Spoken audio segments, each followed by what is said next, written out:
ಮಂಗಳೂರಿನಲ್ಲಿ ಬೆಳಗ್ಗೆ ಬಿಸಿ ರೋಡ್ ಚಲೋ ಆಯಿತು. ಅದಾದ ನಂತರ ಮತ್ತೆ ಪರಿಸ್ಥಿತಿ ಉದ್ವಿಗ್ನವಾಗಿದೆ. ಯಾಕೆ ಹೀಗಾಗಿದೆ, ಏನು ಬೆಳವಣಿಗೆ ಆಗಿದೆ? ಮಂಗಳೂರಿನಿಂದ ಬರ್ತಾ ಇರುವಂತಹ ಸುದ್ದಿ ಈ ರೀತಿಯಾಗಿದೆ. ಈಗ ಹಸಿರು ಬಾವುಟವನ್ನು ಹಿಡಿದು ರ್ಯಾಲಿಯನ್ನ ಮಾಡ್ತಾ ಇದ್ದಾರೆ ಯುವಕರು.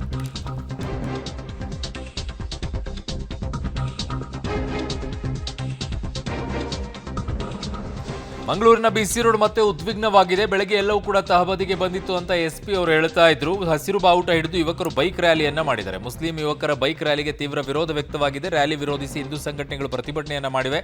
ಪೊಲೀಸರ ವಿರುದ್ಧ ಹಿಂದೂ ಕಾರ್ಯಕರ್ತರು ಕಿಡಿಕಾರಿದ್ದಾರೆ.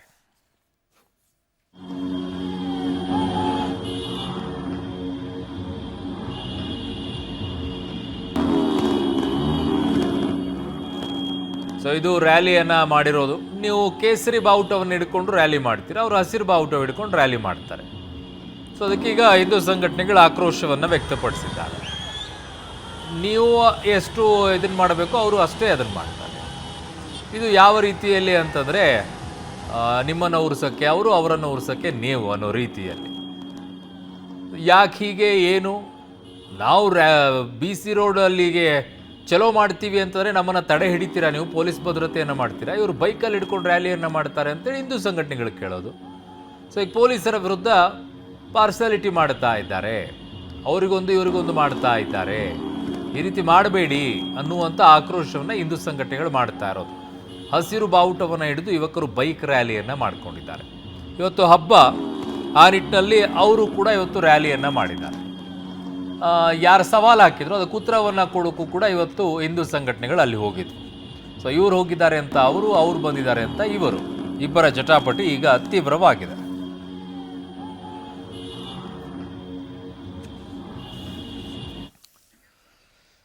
ಬಿಸಿ ರೋಡ್ ಮತ್ತೆ ಉದ್ವಿಗ್ನವಾಗ್ತಾ ಇದೆ. ಪೊಲೀಸರು ಈಗ ಏನೇ ತಹಬದಿಗೆ ತರುವಂತ ಪ್ರಯತ್ನ ಮಾಡಿದ್ರು ಕೂಡ ಅದು ಯಾಕೋ ತಹಬದಿಗೆ ಬರ್ತಾ ಇಲ್ಲ. ಜಿಲ್ಲಾ ಉಸ್ತುವಾರಿ ಸಚಿವ ದಿನೇಶ್ ಗುಂಡೂರಾವ್ ಅವರು ಪ್ರತಿಕ್ರಿಯೆಯನ್ನ ಕೊಟ್ಟಿದ್ದಾರೆ. ಕೆಲ ಕೋಮುವಾದಿ ಹೇಳಿಕೆಗಳಿಂದ ಗೊಂದಲ ಸೃಷ್ಟಿಯಾಗಿದೆ. ಕೆಲ ಮುಖಂಡರ ಮಾತಿನಿಂದ ಉದ್ವೇಗಕ್ಕೆ ಒಳಗಾಗಿ ಘಟನೆ ಆಗಿದೆ.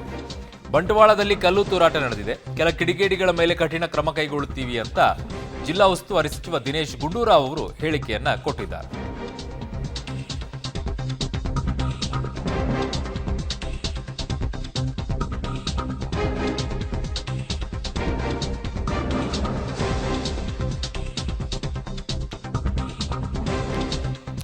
ಕೆಲ ಕೋಮುವಾದಿ ಹೇಳಿಕೆಗಳಿಂದ ಈ ಗೊಂದಲ ಸೃಷ್ಟಿಯಾಗಿದೆ. ಕೆಲ ಮುಖಂಡರ ಮಾತಿನಿಂದ ಉದ್ವೇಗಕ್ಕೆ ಒಳಗಾಗಿ ಘಟನೆ ಆಗಿದೆ ಅಂತಿದ್ದಾರೆ.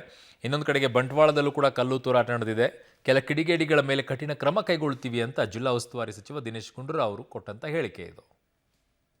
ಊರಿನಲ್ಲಿ ಕೆಲವು ಹೇಳಿಕೆಗಳಿಂದ ಗೊಂದಲಗಳು ಸೃಷ್ಟಿಯಾಗಿತ್ತು. ಆದರೆ ಅಲ್ಲಿಯ ಪೊಲೀಸ್ ಇಲಾಖೆಯವರು ಎಲ್ಲವನ್ನು ಕೂಡ ನಿಭಾಯಿಸಿ ಅದನ್ನು ಒಂದು ಶಾಂತ ರೀತಿಯಿಂದ ಇತ್ಯರ್ಥ ಮಾಡ್ತಕ್ಕಂಥ ಪ್ರಯತ್ನ ಮಾಡಿದ್ದಾರೆ.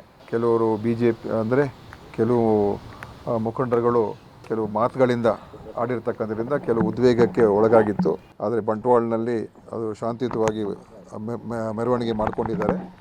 ಮತ್ತು ಒಂದು ಕಲ್ಲು ತೂರಾಟ, ಮಸೀದಿ ಮೇಲೆ ಕಲ್ಲು ತೂರಾಟ ಇನ್ಸಿಡೆಂಟು ಅದು ಆಗಿದೆ ನಿನ್ನೆ ರಾತ್ರಿ ಸೂರತ್ಕಲ್ಲಲ್ಲಿ. ಅದ್ರ ಬಗ್ಗೆಯೂ ಪೊಲೀಸರು ಕ್ರಮ ತಗೊಂಡು ಮಾಡಿರೋರ ಮೇಲೂ ಕೂಡ ಎಲ್ಲನೂ ಅರೆಸ್ಟ್ ಮಾಡಿದ್ದಾರೆ. ಅದರಿಂದ ತಮಗೆಲ್ಲ ಗೊತ್ತಿದೆ, ಮಂಗಳೂರು ಒಂದು ಸೂಕ್ಷ್ಮ ಪ್ರದೇಶ. ಆದ್ದರಿಂದ ಅಲ್ಲಿ ಈ ಥರದ ಒಂದು ಘಟನೆಗಳು ಆಗ್ತಕ್ಕಂಥದ್ದಕ್ಕೆ ಪ್ರಚೋದನೆ ಇದ್ದೇ ಇರ್ತದೆ. ಆದರೆ ನಮ್ಮ ಸರ್ಕಾರ ಮತ್ತು ನಮ್ಮ ಇಲಾಖೆಯವರು ನಿಷ್ಪಕ್ಷಪಾತವಾಗಿ ಯಾರೇ ತಪ್ಪು ಮಾಡಿದರೆ ಅವ್ರ ಮೇಲೆ ಕ್ರಮ ತಗೊಳ್ತಕ್ಕಂಥದ್ದು ಮಾಡೋದಕ್ಕೂ ಹೇಳಿದ್ದೀವಿ. ಮತ್ತು ಎಲ್ಲವನ್ನು ಕೂಡ ಮಾತುಕತೆ ಮುಖಾಂತರ ಶಾಂತ ರೀತಿಯಿಂದ ಇತ್ಯರ್ಥ ಮಾಡೋದು ಕೂಡ ನಮ್ಮ ಪೊಲೀಸರಿಗೂ ಕೂಡ ಹೇಳಿದ್ದೀವಿ. ನನ್ನ ಮನವಿ ಏನಂತ ಹೇಳಿದ್ರೆ, ಯಾರೂ ಕೂಡ ಅನಾವಶ್ಯಕವಾಗಿ ಗೊಂದಲ ಸೃಷ್ಟಿ ಮಾಡೋದು ಅಥವಾ ಶಾಂತಿ ಭಂಗ ಮಾಡುವಂಥ ಪ್ರಯತ್ನ ಮಾಡಬಾರ್ದು. ಯಾರೋ ಕೆಲವರು ಮಾಡುವ ತಪ್ಪಿಂದ ಇಡೀ ಒಂದು ಸಮಾಜಕ್ಕೇ ಅದು ಒಂದು ಕೆಟ್ಟ ವಾತಾವರಣ ನಿರ್ಮಾಣ ಆಗ್ತಕ್ಕಂಥ ಸಾಧ್ಯತೆ ಆಗ್ತದೆ. ಆದ್ದರಿಂದ ಆ ಕೆಲವು ಕಿಡಿಗೇಡಿಗಳು ಯಾರೇ ಇರ್ಬೋದು, ಅವ್ರ ಮೇಲೆ ಸೂಕ್ತ ಮತ್ತು ಕಠಿಣ ಕ್ರಮ ತಗೊಳ್ತಕ್ಕಂಥದ್ದು ಕೂಡ ಪೊಲೀಸರಿಗೆ ಹೇಳಿದ್ದೀವಿ. ಸರ್, ಶಾಂತಿಯುತ ಮಾತುಕತೆ ಇದಕ್ಕಿಂತ ಮುಂಚೆನೂ ಆಗಿತ್ತು ಸರ್, ಅದಾಗಿಯೂ ಕೂಡ ಈ ರೀತಿಯ ಘಟನೆಗಳು ನಾನು ಹೇಳಿದ್ನಲ್ಲ, ಕೆಲವರಿಗೆ ಇದು ಪ್ರಚೋದನೆ ಮಾಡೋದು ಮತ್ತು ಈ ರೀತಿಯಾದಂಥ ಘಟನೆಗಳು ಆಗಲಿ ಅಂತ ಬಯಸುವವರು ಕೂಡ ಇದ್ದಾರೆ. ಯಾಕೆಂದರೆ ಅವರಿಗೆ ಸಹೋದ್ಯೋಗಿ ಈಗ ಸುಖಪಾಲ್ ಪೊಳಲಿ ನನ್ನೊಂದಿಗೆ ಸಂಪರ್ಕಕ್ಕೆ ಸಿಗ್ತಾ ಇದ್ದಾರೆ ದಕ್ಷಿಣ ಕನ್ನಡದಿಂದ. ಸುಖಪಾಲ್, ಜಿಲ್ಲಾ ಉಸ್ತುವಾರಿ ಸಚಿವರ ಹೇಳಿಕೆಗಳನ್ನು ಕೇಳಿಸ್ಕೊಳ್ತಾ ಇದ್ವಿ. ಆಮೇಲೆ ಅಲ್ಲಿ ನಡೆದಿರುವಂಥ ರೀತಿಯನ್ನು ಕೂಡ ವರದಿಯನ್ನು ನೀವು ಕೂಡ ಮಾಡ್ತಾ ಇದ್ರಿ. ರಿವರ್ ಸೈಡಲ್ಲಿ ಆಗಿದ್ದಿದ್ರೆ ಇದು ಈ ರೀತಿಯಾಗಿ ಪ್ರಚೋದನೆಯನ್ನು ಕೊಡುವಂಥ ಹೇಳಿಕೆಗಳು ರಿವರ್ಸ್ ಸೈಡಲ್ಲಿ ಆಗಿದ್ದಿದ್ರೆ ಇವತ್ತಿನ ಆಕ್ರೋಶಭರಿತ ಮಾತುಗಳು ಬೇರೆ ರೀತಿಯಲ್ಲಿ ಇರ್ತಾ ಇತ್ತು ಅಂತ ನನ್ನ ಭಾವನೆ. ಕಾರಣ ಹಿಂದೆ ಹಲವು ಹೇಳಿಕೆಗಳನ್ನು ಕೇಳ್ಕೊಂಡಿದ್ದೀವಿ. ಸೊ ಈ ಹಸಿರು ಬಾವುಟವನ್ನು ಹಿಡ್ಕೊಂಡು ರ್ಯಾಲಿಯನ್ನು ಮಾಡಿದ್ದು ಏನಕ್ಕೆ, ಯಾತಕ್ಕೆ ಬಂದರು ಅವರು? ಹಬ್ಬ ಇದೆ ಅಂತೇಳಿ ನಾರ್ಮಲಿ ಬಂದ್ರ, ಅಥವಾ ಇವತ್ತು BC ರೋಡ್ ಚಲೋ ಅಂತ ಮಾಡಿದ್ರು ಅದಕ್ಕೋಸ್ಕರ ನಾವು ಬರ್ತಾ ಇದ್ದೀವಿ ಅಂತ ಅವ್ರು ಬಂದ್ರ, ಏನಕ್ಕೆ, ಏನಾಯಿತು? ಖಂಡಿತ ಅರುಣ್, ಇವತ್ತು ಈದ್ ಮಿಲಾದಿನ ಮೆರವಣಿಗೆಯನ್ನು ಮಾಡಲಿಕ್ಕೆ ಈ ಭಾಗದಲ್ಲಿ ಆಸ್ಪದ ಕೊಡಲಿಲ್ಲ. ಅಂದರೆ ಇದು ಸಿಟಿ BC ರೋಡ್ ಜಂಕ್ಷನ್, ಇದು ಈ ಜಂಕ್ಷನಲ್ಲಿ ಇವತ್ತು ಯಾವುದೇ ಕಾರಣಕ್ಕೂ ಬರಬಾರ್ದು ಅನ್ನುವಂಥ ಸೂಚನೆಯನ್ನು ಪೊಲೀಸರು ಕೊಟ್ಟಿದ್ದಾರೆ. ಎರಡೂ ಕಡೆಯಿಂದ ಈದ್ ಮಿಲಾದಿನ ಪ್ರೊಸಿಷನ್ ಈ ಭಾಗಕ್ಕೆ ಬರಲಿಕ್ಕೆ ಇತ್ತು. ಆದರೆ ಇವತ್ತು ಇನ್ನೊಂದು ಭಾಗದಲ್ಲಿ ಹಿಂದೂ ಕಾರ್ಯಕರ್ತರು ಸೇರಿದ್ದಾರೆ ಮತ್ತು ಸವಾಲು ಹಾಕಿರೋದಕ್ಕೆ ನಾವು ಸ್ವೀಕಾರ ಮಾಡಿದ್ದೇವೆ ಅನ್ನುವಂಥದ್ದನ್ನು ಫೇಸ್ಬುಕ್ಕಲ್ಲಿ ಪೋಸ್ಟ್ ಮಾಡಿದ್ದಾರೆ. ಹಾಗಾಗಿ ಕಾರ್ಯಕರ್ತರು ಬರ್ತಾರೆ ಅನ್ನುವಂಥ ಹಿನ್ನೆಲೆಯಲ್ಲಿ ಪೊಲೀಸರು ಮುಂಜಾಗ್ರತಾ ಕ್ರಮವನ್ನು ಮಾಡಿದರು. ಹಾಗಾಗಿ ಈ ಭಾಗದಲ್ಲಿ ಯಾರು ಬರುವ ಹಾಗಿಲ್ಲ ಅನ್ನುವಂಥದ್ದನ್ನು ಪೊಲೀಸರು ಬೇರೆ ಕಡೆಗೆ ಕಳಿಸಿಕೊಟ್ಟುವಂಥ ಕೆಲಸ ಮಾಡಿದ್ದಾರೆ. ಆದರೆ ಇದೆಲ್ಲವೂ ಮುಗಿದ ನಂತರ ಒಂದು ಕಡೆಯಿಂದ ಈದ್ ಮಿಲಾದಿನ ಮೆರವಣಿಗೆ ಮುಗಿದಿದೆ, ಇನ್ನೊಂದು ಕಡೆಯಿಂದ ಹಿಂದೂ ಕಾರ್ಯಕರ್ತರು ಏನು ಸೇರಿದ್ರು ಅದೆಲ್ಲವೂ ಮುಗಿದು ಶಾಂತಿಯುತವಾಗಿ ಅವರದು ಪ್ರತಿಭಟನೆಗಳು ಮುಗಿದು ಎಲ್ಲರೂ ಹೋಗಿರುವಂಥ ಸಂದರ್ಭದಲ್ಲಿ ಏಕಾಏಕಿಯಾಗಿ ಒಂದು 50 ಬೈಕಿನಷ್ಟು ಜೊತೆಗೆ ಕಾರುಗಳೆಲ್ಲ ಮುಸ್ಲಿಮು ಬಾವುಟಗಳನ್ನು ಹಾಕ್ಕೊಂಡು ಈ ಭಾಗದಲ್ಲಿ, ಅಂದರೆ ನೀವೇನು ನೋಡ್ತಾ ಇದ್ದೀರಾ ಇದು BC ರೋಡ್ನ ಜಂಕ್ಷನ್, ಇಲ್ಲಿ ಏಕಾಏಕಿಯಾಗಿ ಬಂದರೂ ಭಾಳಷ್ಟು ಹಾರ್ನ್ ಹಾಕುವಂಥದ್ದಾಗಲಿ ಕಿರಿಚುವುದಾಗಲಿ ಎಲ್ಲವನ್ನು ಮಾಡಿದ್ದಾರೆ. ಅಂದರೆ ಇಲ್ಲಿದ್ದಂಥ ಕೆಲವೊಂದು ಕಾರ್ಯಕರ್ತರು, ಉಳ್ಕೊಂಡಿರುವಂಥ ಕಾರ್ಯಕರ್ತರು, ಹಿಂದೂ ಕಾರ್ಯಕರ್ತರು ಯಾರಿದ್ದಾರೆ ಅವರನ್ನು ಮತ್ತೆ ರೊಚ್ಚುಗೆಬ್ಬಿಸುವಂಥ ಕೆಲಸಕ್ಕೆ ಮುಂದಾಗಿರುವಂಥದ್ದು ಖಂಡಿತವಾಗಿ ಆ ದೃಶ್ಯದಲ್ಲಿ ಗಮನಿಸ್ಬೋದು ಅರುಣು.